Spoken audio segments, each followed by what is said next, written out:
Short vowel sound. Hello friends, welcome to Kinderland. Today we are going to learn something super fun with Phonabi. Are you ready to sing and play with the sounds? Look, here is the alphabet family. There are the 26 family members all making sounds. But wait, there are the 5 letters who make more than one sound. Can you guess who they are? Yes, they are A, E, I, O, U. These 5 letters are called as a vowels.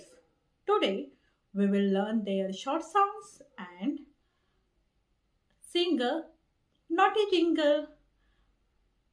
Today we will learn their short sounds. Let's sing our naughty vowel jingle together.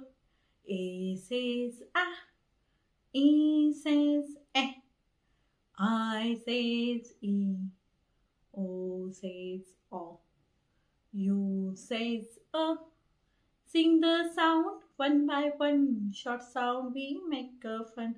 Ah, a, e, o, Ah, a, e, o,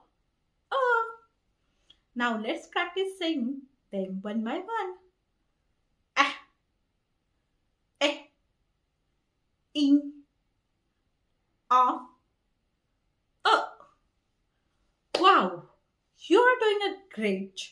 These are the short sounds of our 5 vowels. A, E, I, O, U. When vowels sing, reading becomes wonderful thing. See you in the next chapter. Till then, practice this jingle.